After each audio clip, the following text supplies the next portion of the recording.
people use cabs in this country, and then develop a technology to digitize that process. And not a sort of copy-paste. And besides, we have examples of where they coexist.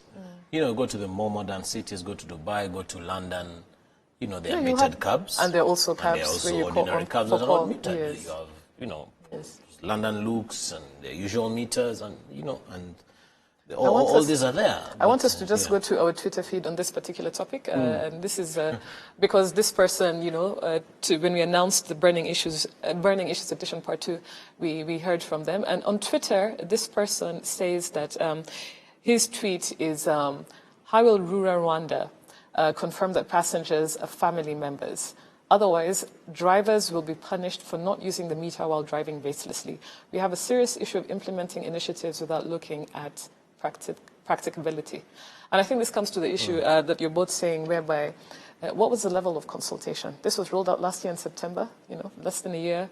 There have been complaints. Actually, when it was rolled out, I think you read in the news that taxi bodies threatened to sue, I think it's called Yego Innovation and government for introducing this, because the consultation level was, I don't think it was that wide. Then there's also a 10.5% fee that they have to pay. 0.5%.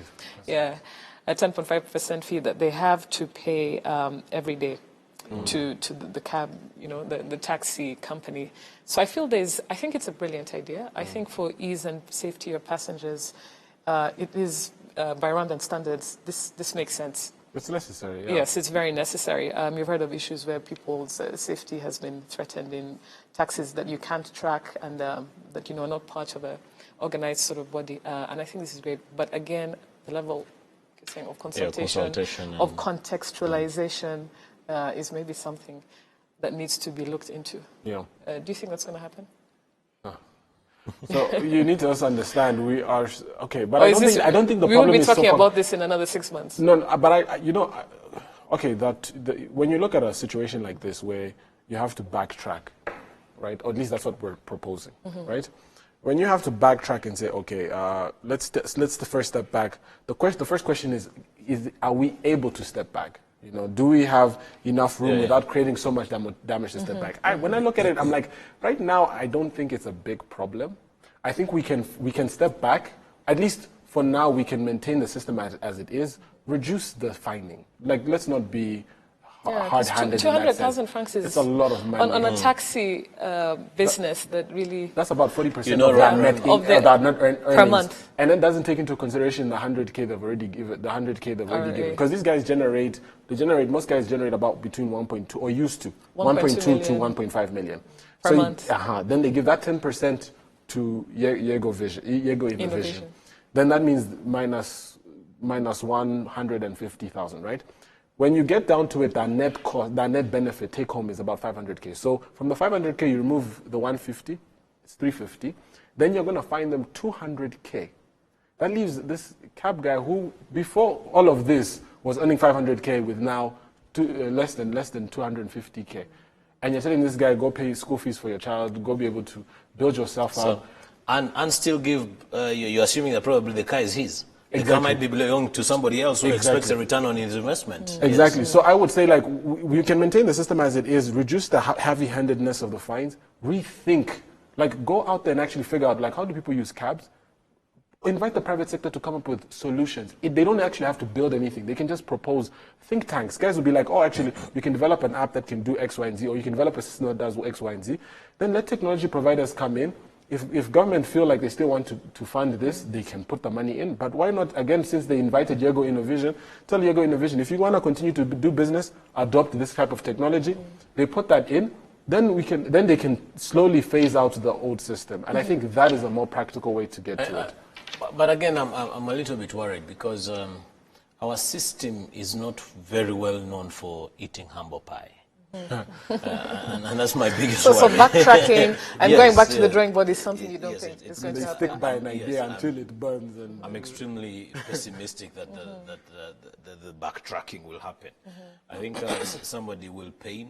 I will not be very shocked if the investment officer that promised wonders to Yego Innovation is getting a bit of stick from Yego themselves, saying, you promised us that when we come to your country, we'll get XYZ protection. We are not getting it, so therefore we're going to pack up our bags and go back to our country. They say, no, please don't go.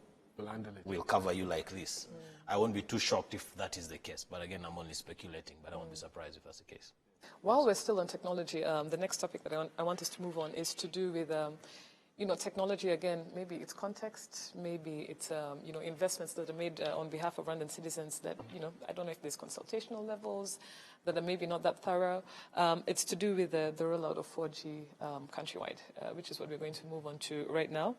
So the latest figures showed that Korea Rwanda Telecom Network, KTRN, made losses in the Rwandan market last year, 2018, of 25.1 million losses. These figures were released by the United States Securities and Exchange Commission. And this is against the backdrop of KT Telecom, Korea Telecom, actually rolling out in the last 4 or 5 years since they started operations, 96.4% of 4G across the country. Which is good. Which is good. It's amazing. Yeah, credit where credit is most of Rwanda is covered by infrastructure for 4G internet. The issue now is on the uptick by clientele to actually use 4G, and the issue apparently, and I want you to just shed some light on the issues that air out these issues that we've been hearing, as well as solutions on moving forward. And it's not the expected uptick that they've been expecting over the years in terms of institutions, in terms of individuals using 4G. They even slashed the prices late last year of 4G. I'm sure you're aware of this, but still, it is in vain. They also had a CEO, I think, was replaced. I don't know if the reasons were based on this, but the 4G internet uptake is expensive. Rwandans have failed to take it up, and the promises from what we saw in Transform Africa 2013 to today, a bit shaky. You can't wait to. I really want to defend. KTRN. Yes. So. You meet in the corridors of your workplace. So. I know, but I know. Actually, in one particular elevator, but it's fine. No, I want to defend KTRN because people need to actually understand how such services, especially telecommunication services, broadband services, are distributed. Like any product, let's say I'm selling sugar. The sugar will be imported into the country by an importer. Then the importer will give it to a distributor, the distributor to a wholesaler, to retailer as well. And sometimes these span over multiple geographical locations, and that in turn is based on infrastructure. So there'll be a road leading to a particular village, and maybe it's a center of a town, and there are smaller feeder roads. So instead of you going to sell to many wholesalers, or many retailers, you give to one wholesaler in a particular town, and they distribute. It's the same thing with internet. So KTRN initially came into the market as an infrastructure. It came into the market as an importer. Let's use that. Let's use the same terminology. They came in as an importer. So they brought in our products, and they were looking for distributors to help them spread this product. Now, the distributors of telecommunications, at least internet in this context, are the ISPs, but the largest are the telecommunications companies. This is MTN, Airtel, and at the time, Tigo. Now, these individuals have invested a lot of money into their own infrastructure. Now you're telling them, use our infrastructure and pay us a fee on the data that you're going to sell at the same price you're selling the data that you have on your infrastructure, which is the 3G and the 3.75G. Of course, they doubled it. Add Liquid Telecom at least, yes. Guys were like, so what guys did was they actively decampaigned 4G. Which guys? You need to be less colloquial here. Okay, apologies. Yes. The telecommunications companies. Okay. Every company that was registered as a telecommunications company in Rwanda, and these were at least the major ones that we know are the MTNs, the Airtel, and Tigo. To date, Airtel does not have 4G. But it's only recently that Airtel, before it was merged with Tigo, they never had 4G offerings. MTN had affordable ones. Then after a while, they skyrocketed. 3 GB per week is, if I'm not wrong, it's 8K. You mean 8,000 francs? 8,000 francs. 4 GB per MTN. 4 GB per day. This is for 4G internet. 4 GB per week is 10K. So anybody who uses bandwidth, you consume enough content as an average consumer of the global internet sphere. You are spending about 40,000 francs. 40,000 francs on internet. Now, coming back to what these guys have done, and I'll try to keep it short. What these guys have done is that they went to the ISPs and said, since the telcos don't want to work with us, let's work together. So they came up with this system, and it's one of the things that I'm using now. They said, since we want to enable mobile, because most people access the internet on their phones, why don't we create a mobile, we adapt this to mobile and we spread it out. So what they've done is now it's as cheap as 5,000 francs a month. So you get a SIM card. If you have a dual SIM phone or just have a phone that you can use to tether, you put in a SIM card, you have unlimited 4G internet at 5,000. I think the cheapest that I saw, which is from BK Mango, Tech House, right? is Mango is 6K, but BK Tech House is 5,500 francs per month. Per month for 4G. And I've been using that. I've been using that for a month now, and it is probably one of the best decisions I ever made. And this is BK Tech. This is BK Tech House, but every other ISP is doing the same thing because the infrastructure is still the same. So what has happened with 4G uptake is that the telcos have been playing hardball with KTRN, because what the government did, which the Rwandan government does often, and he'll probably speak to who the shareholders are of KTRN, but what the Rwandan government has always done is when the private sector lags behind a bit, the government comes in to kind of give that push. So that's what they did with KTRN, but it immediately the private sector, because these guys are big guys, the amount of money that they make, the amount of investment that they put into our economies are huge. So when these guys saw that our government is actually playing in our field, they started to play funny.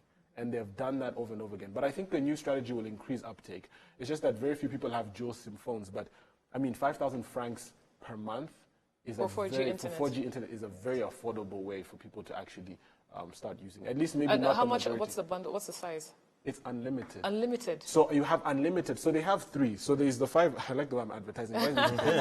So they have the one for 6. Let's just use the one for 6K. Yes. You have another one for 18K and another one for 30K per month. Now, what normally happens is that the one for 6K is like me as a simple guy 6, 18, and 40,000. Yeah, 30,000. So you use the phone, watch videos on YouTube, all of that. Once in a while, you tether on your laptop. It's fast enough. Now you get to the 18K, this is now where you have to do a lot of heavy downloads and uploads. Then when you get to the 40K, it's when you want to use the phone to tether for like maybe 20 people. Wow. So this is... But a small company, a small office, let's say like mine, I can use 30K. The 30,000. Just buy a second phone, smartphone that is 4G enabled, throw in that SIM card, they activate it, pay 40K. So why do you think this shift, if you can just, I know you, Charles, and I know you want to weigh in a bit, but you talked about a shift, you know, and telcos with KTRN, including, you know, when government stepped in, they were playing hardball. And the adoption was very expensive to consumers based on how, you know, telcos as the third party, so if you will. And what has happened right now is you said there's a shift. And this is now readily and cheaply available for Rwandan consumers. Explain just again, how did that shift occur? So I think there are many, I'm just going to speculate. I don't know, I'm not an inside man. Yes. But you know, they say that there's a difference between a wartime leader and a peacetime leader, right? The assumption in this context is that the previous CEO came in with a mandate to install the infrastructure, but not necessarily to help the company achieve its commercial objectives. Now they've gone through this phase where they've set up all the infrastructure. Now they need to optimize this, because it's like building a building. A mall. Let's say. Yeah, a mall. You've spent your money.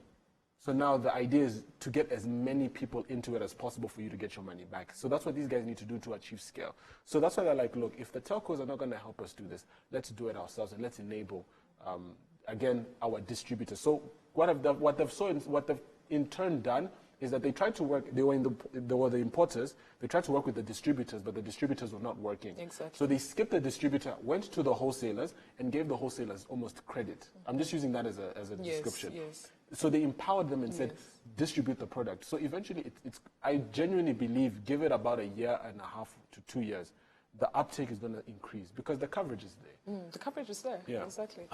Well, again, from a business perspective, you don't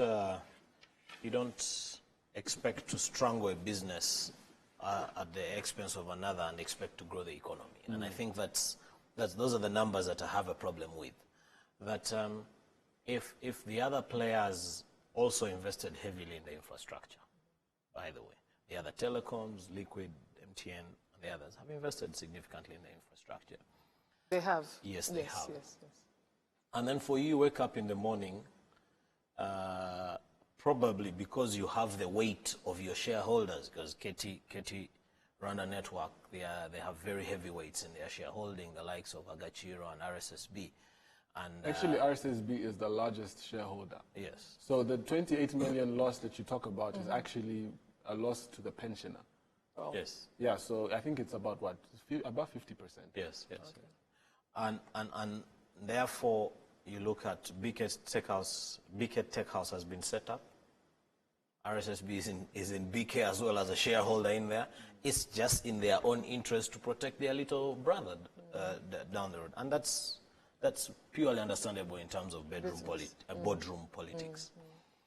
My problem is, from a regulatory perspective, we should be having a more holistic approach towards it. You don't strangle small businesses. And the definition of small here might not be necessarily small, but you don't go down to the ISPs and the telecoms that have been around for decades, and you don't give them the right fair play at the expense of just one boy. So that's my biggest issue really with the whole thing. It's a very unfair business practice. Yes. But what's your feel going forward? Ephraim mentioned, there's a shift in a year or so. This uptake of 4G, you're optimistic about it, 2 years, based on the practical measures that KTRN is taking. I think they should waive. What do you think, Charles? They should waive the exclusivity. I think that's going to be a very difficult decision to make. But if we had a very fair, competitive environment and very good competition law and consumer protection and what have you, all these in place, and the telecoms came into place, and as well as the other retailers of internet, and said no, we're not able to participate openly with our fellow competitors because one has an edge over us. This would not have been the case, for example, in the mobile space. When MTN came into Rwanda, they were the only players. Government had a stake in it. For many years. Yes, for 10 years. For a decade. Until the others were allowed in. And understandably so.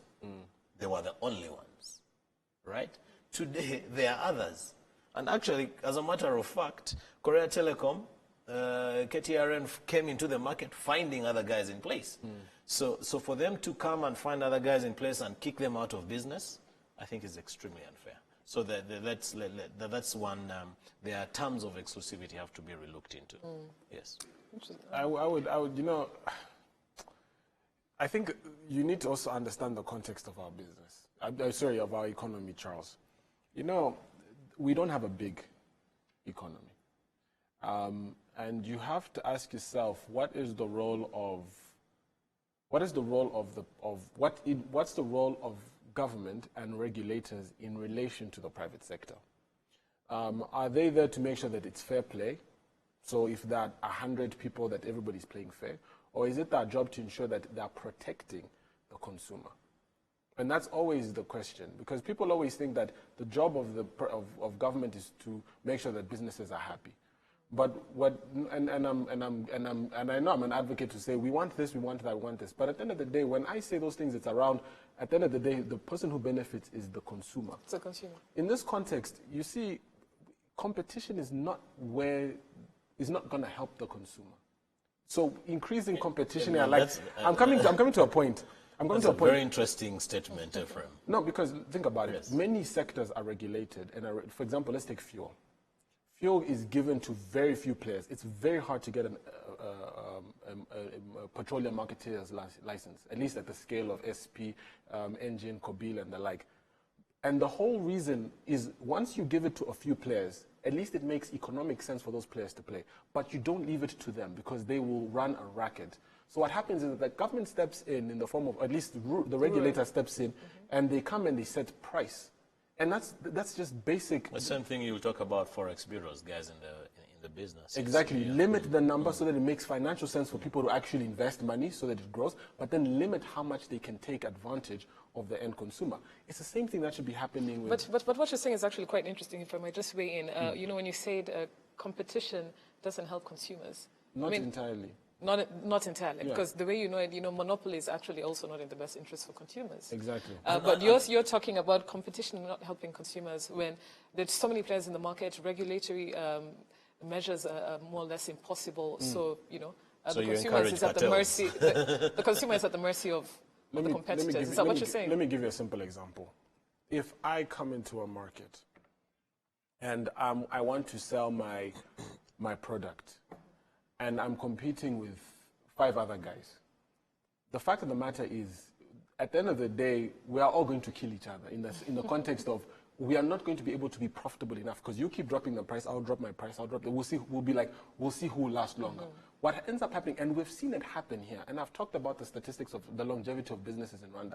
The fact, when you remove longevity from a private sector, automatically you rob a nation of that economic stability that you find. Just imagine being able to go to the same shop you've been going to for 10 years and finding the same product, and the price doesn't change that much, or at least even if inflation gets it, it's still comfortable with your pocket. When we decide, oh, let everybody play, what ends up happening is that guy will close in 2 months. I mean, I see this every day. I'm driving and I see there was a supermarket that was there. I was selling products to. There are no more there. It's now a distributor of oil and tires.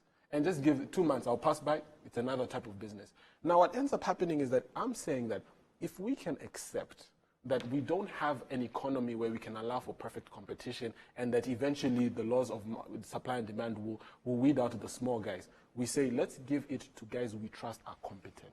So and to Chelsea's point of like the exclusivity of KTR, I think it needs to be maintained, but the regulator needs to step in to actually manage price. And that's what I'm saying. That's why I think it's because these guys, again, they've built the infrastructure. So it's not just getting a return on investment on the investment and managing your operating expenditure.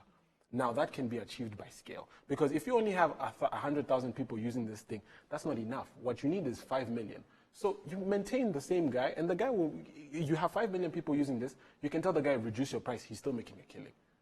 So that for me is the logic. I don't want to say create monopolies, but give it to people you trust who can deliver. Cartels. You encourage cartels. I'm not going to use that language, but you give it to people you trust who can do it, and then make sure that you put the right systems to protect the consumer. I think Charles is swayed by your argument. No, I of course, he's given me food for thought, some level of statistics that I wasn't aware of, especially around the dynamics of how little brothers were helped by big brother, and and that of. But still, my worry is what happens to the other very large taxpayers who have been denied this portion of the cake. It's okay. I feel like I'm itching to talk. It's a burning topic, but I feel like when you talk about these other players that you want to protect, let's take MTN. Part of burning issues. MTN have abused us as consumers, and I'm going to say this. I don't know if they were supposed to be a sponsor for the show, but I'm going to decampaign them now. They have really shown us that they've shown us what it means when somebody has power over you. Can you be a bit more specific? I mean, we know this for the longest. But blanket statements. That's not what we do on the square. Okay, so for example, MTN, we know that the biggest complaint has always been people get charged. With you, at least you can switch off your data. You can go to bed. You wake up in the morning, your data is finished and your airtime is finished. And somebody's like, how did that happen? And it's not just one person or 2 people. It's not an anomaly. It has become common practice. People complained about it. They would say they'll solve it. It was not happening. Now, what has happened is that they've been fined by Rura. Exactly, and times, obviously that was for other things. But you see, when you look at that, it's an abusive practice, right? Now, the question is, you are saying, let's open it up to these guys. These guys are the reason why the uptake is not high. Because these guys were given and they were like, no, we want to do it our own way, instead of being collaborative, which I feel like you can't collaborate with someone who doesn't want to collaborate. This game of collaboration it takes 2 to dance. And unfortunately, these people that you say we need to open it up to, are not willing to dance. I think you know, we've been talking about burning issues on the Burning Issues edition part 2. But I think this needs a show on its own. I think this needs a show on its own with the regulators here as well as consumers, because it's very important. It's very interesting. It impacts on Rwandans' lives. Yeah. I think it was burning, though. It was burning. We had to touch on it a bit. But the next topic I want us to go to just before we go to social media feed, and we'll be very quick with this, Ephraim and Charles, is to do, and I'll start with you, Ephraim, because this is an observation that you made regarding immigration and entrepreneurship. And I want you to weigh in on this. I thought it was important to bring to the show because I was personally shocked. Yeah. And I didn't know about it. I didn't know about it, and I want you to shed more light on this. And this is basically on immigration laws versus mainly African businesses and entrepreneurs. You mentioned the gap between businesses registered by RDB, but then who go on to face challenges by immigration regarding visas and work permits to live in the country. Yeah. So this is happening in Rwanda. So let me tell you what happens. So I'm a random entrepreneur from, let me pick a random country, Angola. Yes. I come to Rwanda. Because you said mainly African. It's not. It's all the people I deal with on a day-to-day basis. People that call me for some advice or assistance. These are African entrepreneurs. I've never had anyone from the US or Europe coming to me saying, "Oh, they denied my business visa and I have to." They told me I have 5 days to leave. What happens is that a guy will come to Rwanda. We market the country, come and invest. Now, I don't know, maybe the classification of the type of, we need to be specific on the type of investments we want. We need to say, oh, we want investments of a certain size. But what guys do is guys come with very small scale projects. Startup capital, $50,000, $100,000, $10,000, even less. It's still an investment. They go to RDB, 6 hours, sure enough, they get the certificate. Guys are excited. They got visa on arrival. They go to RDB, they get this. Perfect. Now, the visa on arrival is a short-stay visa. Now, these guys are like, okay, now I've set up this company. I want to actually live in the country for some time to build it. So they go to immigration and they put an application for a business visa. Most times, I don't know the exact statistic, but I can tell you this from the experiences I've heard and people coming to share their experiences with me. They get rejected. Most guys get called. I actually know one who's trying to set up a finishing school, which is much needed in our education sector. Guys go from university and they don't have the soft skills to actually get into the labor market. This guy's trying to set up a finishing school. He has a partnership with a very reputable university in the country. He's about to start. He signs the agreement on Friday. He signs it on Thursday. On Friday, they call him, come and pick up your passport. You have 5 days to leave.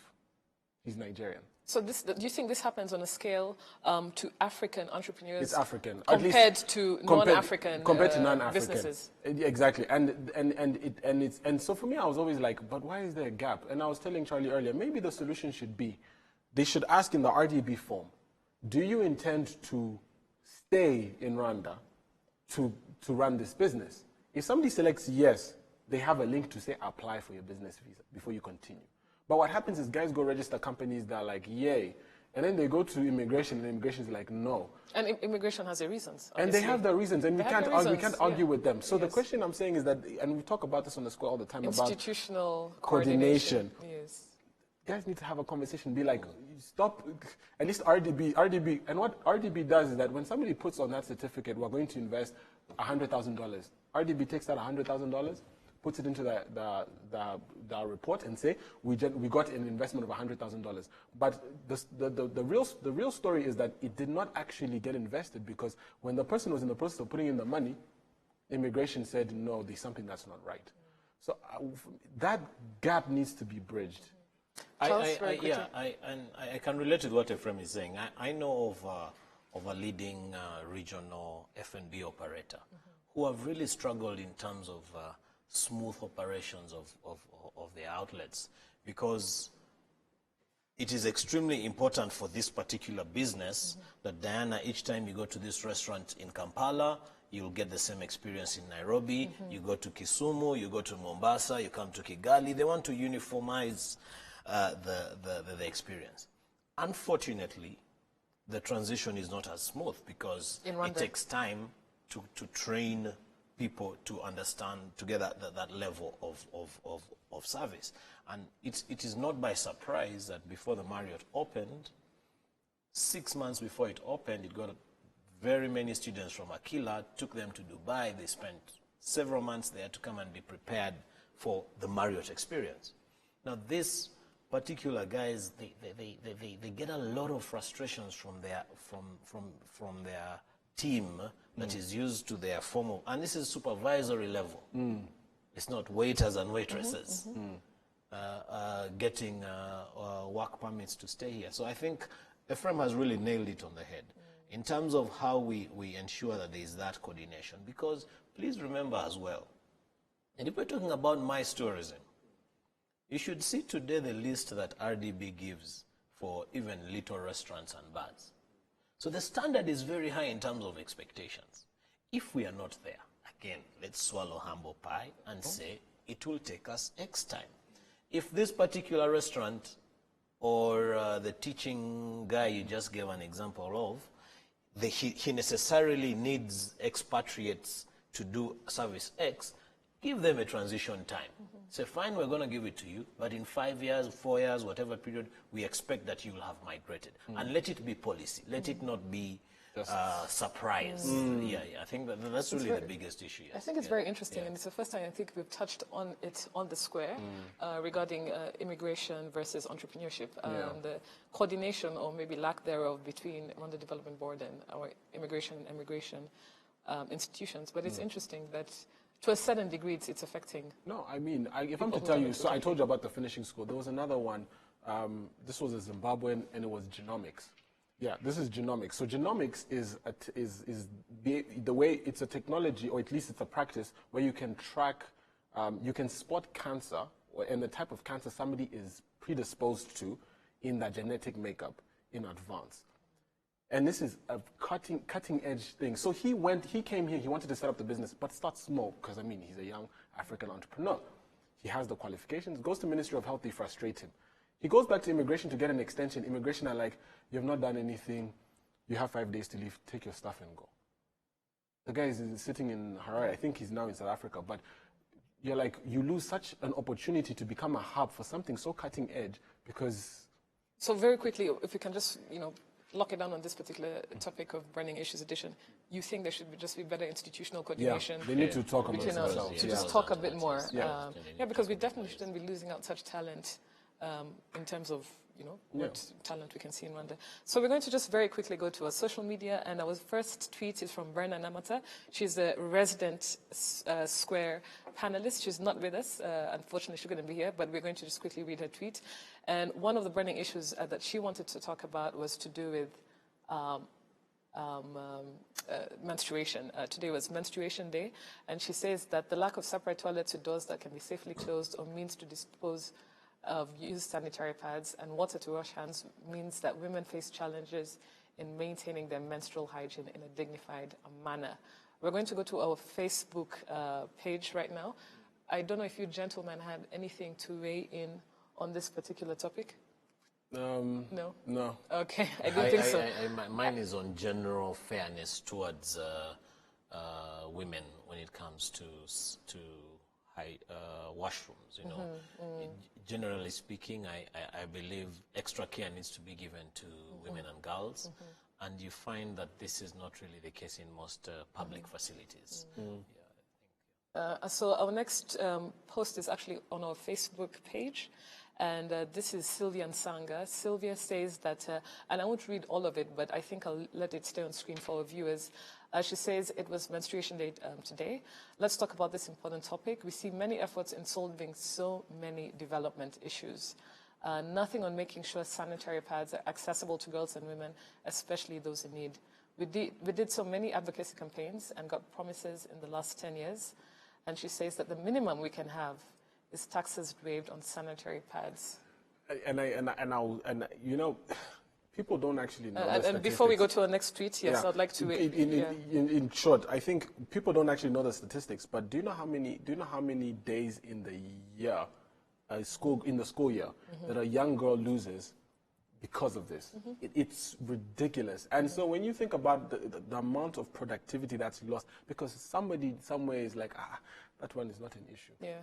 No, actually, it's taxed because it's considered, sanitary pads for girls and women are considered a leisure item. It's not. I actually have a friend who... It's not a leisure. It's not a leisure. A friend item. and a friend of the square who a few years back wanted to set up a very small industry to Brilliant. yes, to produce sanitary pads, and she was going to make them out of banana stems. One of the biggest problems she faced was she wasn't allowed to use polythene to wrap. So there's a particular grammage of polythene that is required. And she's saying, no, first of all, by virtue of the technical specifications of that particular polythene and its grammage, it's biodegradable, if that's the word. And she abandoned the project. Completely. Yes, That's I a think pity, because I know she really went in hard with this sanitary pads made from natural fiber in Rwanda. Yes. I don't know whether I know she got a lot of frustrations. I haven't. She's my friend. She hasn't told me a lot about it of late, so I assume she dropped it to concentrate on her ECD. Yeah. I really think they should be taxed completely. Our next should not be taxed. Should not be taxed. Sorry, Correct. sanitary pads should not be taxed. Our next message is from again also on our Facebook page. And Charles, maybe you can weigh in quickly on this. And this is from Jonathan Bauer, who says, "Please discuss the need for or benefits of public parks or public green spaces in Kigali and secondary cities, and how they might be implemented. This issue could be incorporated into a wider show about leisure amenities for Kigali's families and even nightlife." Charles, you're the. I know that. You know much about this than we do. It's one thing to be said, and it's one thing for it to be done, because every private developer thinks about the bottom line. Yes. Yeah. And it then becomes a little bit complicated if you have to provide for a lot of space, if you have to sacrifice, a lot of space within your housing estate for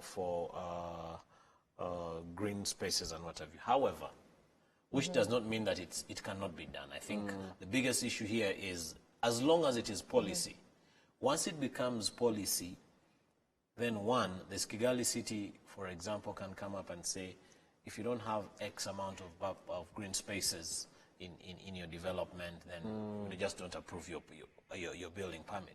But even those that are provided by the public itself, I know there's a very interesting development in Nyandungu, a green park that is coming up. I think exciting. Yes, very exciting. It's going to be a huge game changer. There's the Global Green Growth Institute and the partners around the Rwanda Green Building Council that are doing something around Kenya. That's going to be a big game changer. But I think we need to see more of those. Just as a quick one, I would want to say, like, the issue we have, at least for me, is that this conversation what gets left out of this conversation is that it's actually part of a climate change, a much bigger conversation around climate change. And unfortunately, we don't have enough conversations on the actual benefits of so let's do that. Let's have that next week. Conscious. Yeah, let's please have that that next week. Yeah. Very quickly, I'm just rushing it along, but to answer your query, we can have that next week. Our last tweet is from Rukema Honoré, and Honoré talks about something I think is very interesting. He talks about burnouts.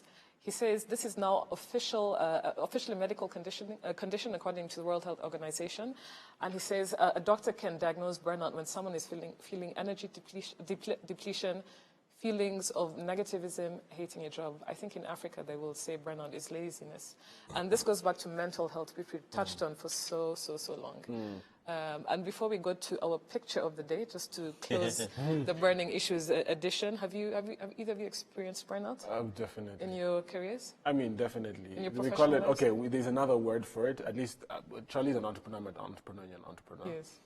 It's called entrepreneurial fatigue. Fatigue, yes. So you reach a point where you're just so tired. Yes. Anyhow, but at the end of the day, for us, I would say, at least for me personally, normally how can I describe it? Normally, you try to take as much time personally. For yourself. Exactly. Absolutely. So we're going to end our Burning Issues edition part 2 with a very interesting, this is a very interesting picture of the day. And this is the Kigali, if we could just have it shown to you on your screens. This is for social media feeds. This is the Kigali Arena. Yeah. And the Kigali Arena is nearing completion. It's going to be finished in June. I'd like us to just take a look again, once again, at the arena. This is an artistic impression. If you can have it on your screens, it's an artistic impression of the Kigali Arena that's going to be set for completion in June. It's a 10,000-seat facility. It's multi-purpose for indoor games, but it will also host meetings, conferences, exhibitions, and concerts, and it is situated next to Amahoro National Stadium. You know, Very just quickly, an interesting fact, the budget for this probably makes it the second, probably third most expensive singular real estate development in the country after Convention Center. Really? Oh. Yeah, it's the budget for this was over $100 million. Yeah. Well, What do you think our returns on this will be, Charles, as a real estate person? I think the returns may not necessarily be from a real estate perspective. It could be from the entire spectrum: sports, MICE destination, sports tourism, and whatever. It's about how the whole ecosystem is going to be ready. But one particular thing that's extremely impressive about this is the turnaround time within which they've delivered that project. Yeah, it's, I think, unprecedented. yeah. Yes, yes. Yeah. Okay. It's unprecedented. All right, so we've come to the end of the show. Do you have quick closing remarks on the Burning Issues edition? I know, first of all, we might talk about green No, we need to talk about issues and climate change, yeah. as well as another topic for another day is also to do with MTA. regulators, regulators as well as telcos, Yes, telecommunication institutions on how we can best serve consumers. Yeah. Yes. Closing remarks, Charles? Well, first of all, specifically to the show, I think it's a very exciting one. The whole idea of tackling a number of issues is within one short segment. It's short and sharp and nice. I look forward to the next. Yeah, every last Wednesday of the month, we have the Burning Issues edition. Please keep on sending your tweets, your Facebook posts. You tweet, we discuss. You post, we discuss. The Square Resident panelists, that is our task, to connect more with you every last Wednesday of the month. Thank you very much for watching. Please keep the conversation going and see you again next week. Have a good evening.